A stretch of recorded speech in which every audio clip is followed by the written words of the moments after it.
تبيعه ب500 درهم، 500 لینا ہے. فلم يزل يزيده 100 ف100 حتى بلغ 800 درهم. غلام نے 300 کا خریدا، مالک نے 800 درہم دے کے گھوڑا خریدا. لوگوں نے کہا، ایسے بھی تاجر ہوتے ہیں، غلام یہ عقل مند تھا.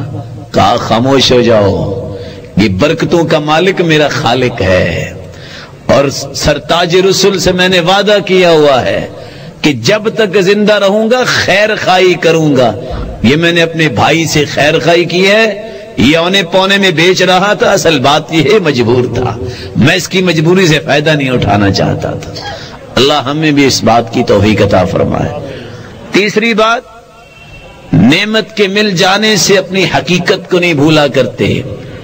بڑوں کا احترام، چھوٹوں پہ شفقت، یہ اسلام کا امتیازی ایک اصول ہے.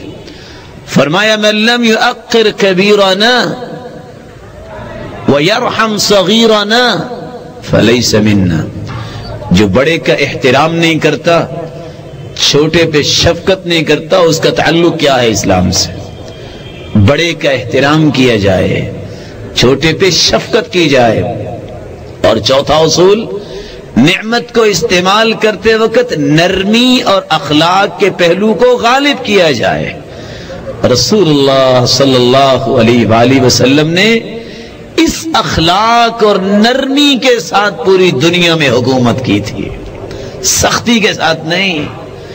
آج مسلمانوں میں محبت کیوں نہیں ہے؟ کوئی نرمی برتتا ہی نہیں ہے. اسلام کا امتیازی اصول ہے. فرمایا ان الرفق لا يكون في شيء الا زانه ولا ينزع من شيء الا شانه. جس بات میں نرمی آ جاتی ہے اللہ سبحانہ و تعالیٰ اس کو خوبصورت بنا دیتے. کسی سے بات کرو، السلام علیکم ورحمۃ اللہ وبرکاتہ، بھائی جان آپ ٹھیک ہیں، تشریف رکھیے، کہاں سے تشریف لائے، کس سے ملنا ہے، یہ مومن کا کام ہے. غصہ، غضب اور عصبیت، عناد، یہ تو ایک مسلمان کی دشمنی کی باتیں ہیں. مسلمان کا امتیاز یہ ہے. سمامہ بن اسال چودھری تھا اپنے وقت کا، اس کو لا کے مسجد النبوی کے ستون سے باندھ دیا گیا. رسول اللہ صلی اللہ علیہ وسلم آ کے پوچھتے ہیں ما عندک یا سمامہ، سمامہ کیسے ہو؟ کہتا ان تقتل ذا دم وان تنعم علی شاکر. سمجھتے ہو میں کون ہوں؟ بدتمیزی کر رہا ہے. کس کے ساتھ؟ سرتاج رسول کے ساتھ صلی اللہ علیہ وسلم. کہا میرا خاندان اگر ایسی ویسی بات کی تو بدلہ لینے کے لیے تیار بیٹھے ہیں، اور اگر احسان کرو گے تو احسان کا بدلہ احسان ملے گا. اللہ سبحانہ و تعالی نے پوری کائنات سے شخصیت کو اعلیٰ بنایا تھا. کوالٹی دیکھیے، مسکرا کے فرمایا اس کو دودھ پلاؤ. دوسرے دن پھر آئے، پھر یہی جواب. اور یہ وہ شخص ہے جو کہتا ہے کہ نعوذ باللہ مدینے جیسا کوئی برا شہر نہیں ہے. اس بندے کی میں بات کر رہا ہوں. اور کہتا تھا مجھے آپ اچھے نہیں لگتے. رسول اللہ صلی اللہ علیہ وسلم نے فرمایا دودھ پلاؤ اسے. تیسرے دن بھی دودھ پلایا. کہا اطلقو، چھوڑ دو اسے.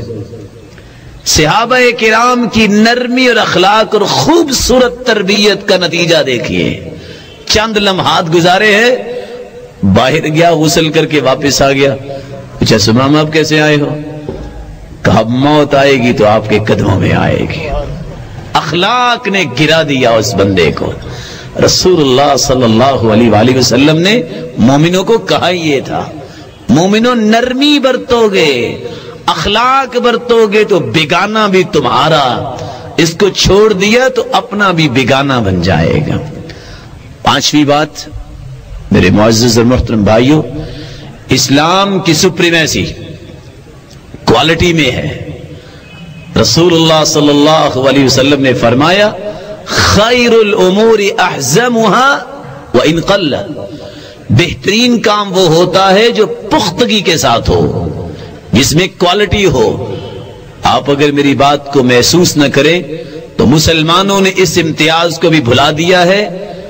زندگی کے اندر بھی کوالٹی کھو بیٹھے ہیں، اور زندگی گزارنے کے لیے جو ایٹیکیٹس اور مینرز ہوتے ہیں اس میں بھی کوالٹی کو کھو بیٹھے ہیں۔ بڑی خوشی کی بات ہے کہ مسلمانوں کو اللہ تعالیٰ نے یہ کلائمیکس دیا ہے کہ اپنی کوالٹی کو برقرار رکھنے کے لیے ہر وقت کوشش میں رہتے ہیں۔ اللہ مالک الملک ہمیں اس بات کی توفیق دے کہ ہم اپنے ایمانی کوالٹی کو بھی امپروو کرنے کے لیے ہر وقت کوشش کریں۔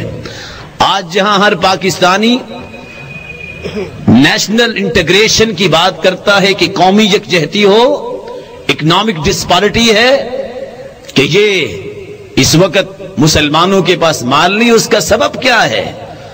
ہم جب عالمی منڈی میں جاتے ہیں تو اپنی کوالٹی پیش نہیں کرتے، تو وہاں ہی مسلمانوں کو اجتماعی نقصان ہوتا ہے۔ آپ یہ بات سن کے شاید تعجب میں پڑیں گے، ہو پاکستانی چاول اور دبئی میں جا کے وہ ہندوستانی بوریوں میں بند ہو کے سعودیہ میں بکے، آپ کیا کہیں گے اس کے بارے میں؟ آپ کیا کہیں گے؟ کوالٹی اللہ نے دی ہے، اس کو ریپریزنٹ کرنا یہ میری اور آپ کی ذمہ داری ہے۔ اوکاز منڈی میں تھے یہودی، تھے عیسائی، تھے افریقی، نہ جانے اٹلی سے کہاں کہاں سے لوگ آتے، لیکن اوکاز منڈی جب حجاز میں نجد میں لگتی تھی تو سب سے پیارا مال جو تھا، جو پریورٹی پہ بکتا تھا، وہ مسلمانوں کا مال ہوتا تھا۔ سبب کیا ہے؟ یہ جھوٹ نہیں بولتے تھے، انہوں نے تجارت کے ان اصولوں کو سامنے رکھا جو سرتاج رسول محمد الرسول اللہ صلی اللہ علیہ وآلہ وسلم نے سمجھائے تھے۔ میری اللہ سبحانہ و تعالی سے دعا ہے ہمیں اپنے ان سیولائزیشن بیک گراؤنڈ کو دیکھنا چاہیے جس کے آنے سے پوری کائنات میں اسلام کا پھلیرا لہرایا گیا تھا۔ آج ہم ان ایٹیکیٹس کو بھول چکے ہیں، ان مینرز کو بھول چکے ہیں، اور ریگولیشنز اپنے دماغوں سے ہم دور کر چکے ہیں جس سے انسانی بلندی ملتی ہے، رفعت ملتی ہے۔ وہ کیا ہے؟ کام سیدھا ہو، کوالٹی ہو، کھانے کی بات ہے، پینے کی بات ہے، رہنے کی بات ہے، گفتگو کرنے کی بات ہے، یا زندگی گزارنے کے ادب و آداب ہیں۔ مسلمان کو سب سے فائق نظر آنا چاہیے، اور اللہ سبحانہ و تعالیٰ سے دعا ہے جن بھائیوں نے اس طرح کا اہتمام کیا ہے اللہ ان کو کروڑہ رحمتوں سے نوازے اور ڈھیروں ڈھیر برکتوں سے نوازے۔ آخری گزارش اور میں بات کو ختم کرتا ہوں، یہ نعمت اللہ کی دی ہوئی نعمت ہے۔ اگر اللہ سبحانہ و تعالیٰ کی دی ہوئی نعمت کو اللہ سبحانہ و تعالیٰ کے سامنے روزانہ جھکتے ہوئے استعمال کریں گے، لئن شکرتم لازیدنکم، اگر تم میرا شکر کرو گے تو میں اور بھی تم پہ نشاور کر دوں گا، وَلَئِن كَفَرْتُمْ إِنَّ عَذَابِي لَشَدِيدٌ، تو یاد رکھنا میں پہلی نعمتیں بھی چھین لوں گا۔ اللہ مالک الملک نے چھینی ہے لوگوں سے، اور اللہ سبحانہ و تعالیٰ نے یہ حکم دیا ہے ان اللہ قد خصهم العباد بالنعم، اللہ کچھ لوگوں کو نعمتیں دیتے ہیں لمنافع العباد، کہ وہ لوگوں کو نفع دیں، ثم يقرها فيهم ما بذلوها، جب تک وہ لوگوں کے لیے نفع مند رہتے ہیں اللہ ان پہ اور عنایتیں کرتے ہیں اور عطائیں کرتے ہیں۔ فَإِذَا مَنَعُوهَا، جب وہ اللہ کی اس نعمت کو لوگوں تک نہیں پہنچاتے، حَوَّلَهَا إِلَى غَيْرِهِمْ، اللہ پھر چھین کے کسی اور کو دے دیتے ہیں۔ رسول اللہ صلی اللہ علیہ وسلم نے فرمایا انفعهم احب العباد الى اللہ انفعهم، مسلمانوں سب سے پیارا اللہ کے ہاں وہ ہے جو سب سے زیادہ لوگوں کو نفع دیتا ہے۔ وَأَحَبُّ الْأَعْمَالِ إِلَى اللَّهِ، اور سب سے پیارا عمل یہ ہے سرور تدخلہ فی قلب مسلم، کسی مسلمان کو خوش کر دینا۔ ملاقات کرو، مسکرا کے مصافحہ کرو۔ ما من مسلمین یلتقیان فیتصافحان، جب دو مسلمان مل کے مصافحہ کرتے ہیں نا، جب جدا ہوتے ہیں ہاتھ تو دونوں کے گناہ اس طرح گر جاتے ہیں جیسے درخت سے پتے گر جاتے ہیں۔ ابتسامک فی وجہ اخیک لک صدقہ، مسلمان بھائی کو مسکرا کر ملنا بھی بہت بڑا صدقہ ہے۔ مسلمان کے دل میں سکون پیدا کرو، کیسے؟ تنفس عنہ کربہ، اس کی مصیبت ہے دور کر دو، تطرد عنہ جوعا، بھوک لگی ہے اللہ کی رضا کے لیے کھانا کھلا دو، اس کے پاس اگر کچھ نہیں ہے۔ تقضی عنہ دینا، مقروض ہے قرض دور کر دو۔ اور اللہ کے رسول فرماتے ہیں وَلَنْ أَمْشِي وَمَنْ نَشَى مَعَ أَخِي حَتَّى أَثْبَتَهَا لَهُ أَثْبَتَ اللَّهُ قَدَمَهُ يَوْمَ تَزِلُّ الْأَقْدَامِ۔